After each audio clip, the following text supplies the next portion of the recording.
लगातार हम देख रहे हैं रिजल्ट स्पेसिफिक डेज हैं तो कई सारे नतीजे भी एक एक कर आ रहे हैं। और कल क्योंकि बाजार बंद है, ट्रंकेटेड वीक है, लेकिन कल डाबर के नंबर्स आने वाले हैं। नतीजे कैसे रह सकते हैं उसके अनुमान एक बार विनी से समझ लेते हैं, उसके बाद इस पर एक टेक्निकल राय भी लेंगे। विनी बताएं, डाबर के नंबर से एक्सपेक्टेशंस क्या लगाई जाए? डाबर अपने Q2 FY23 नंबर्स रिपोर्ट करने वाले हैं। उसमें देखा जाए तो रेवेन्यू ग्रोथ जो एक्सपेक्टेड है, mid single digit revenue growth expected है, अराउंड 5% की रेवेन्यू ग्रोथ।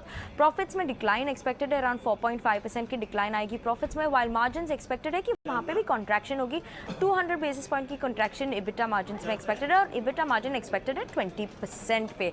उसके अलावा Q2 की ऑपरेशनल अपडेट भी आई थी, तो कंपनी ने काफ़ी सारी चीज़ उसमें भी हाईलाइट की थी। एक फैक्टर था कि रूरल मार्केट्स में थोड़ी प्रेशर बन रही है, तो उसमें भी कॉमेंट्री ये इंपॉर्टेंट होगी। उसके अलावा कंपनी ने ऑलरेडी हाईलाइट की थी कि फूड बिजनेस अच्छी ग्रोथ दिख रही है, उसके अलावा डाइजेस्टिव बिजनेस से भी अच्छी ग्रोथ है, और होम केयर बिजनेस में भी अच्छी ग्रोथ है।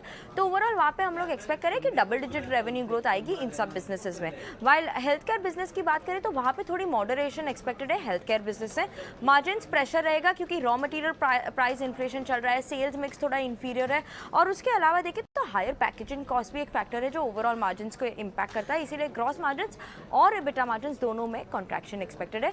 और factors to watch out for, commentary क्या आ रही है, डिमांड ट्रेंड्स रूरल ग्रोथ पे, कुछ कंज्यूमर प्रेफरेंस में चेंजेस हो रही है, क्या आयुर्वेदिक की प्रेफरेंस बढ़ रही है, नेचुरल्स की प्रेफरेंस बढ़ रही है, ये एक ट्रेंड वॉच आउट करने के लिए। उसके अलावा हेल्थ केयर बिजनेस कैसे ग्रो कर रहा है और एनी न्यू लॉन्चेस कंपनी की है, वो एक फैक्टर है वॉच आउट करने के लिए। ये तो डाबर के अर्निंग्स की बात हो गई। एज यूजुअल मार्जिन में प्रेशर की उम्मीद है, लेकिन देखते हैं स्टॉक कैसा रिएक्ट करेगा आगे।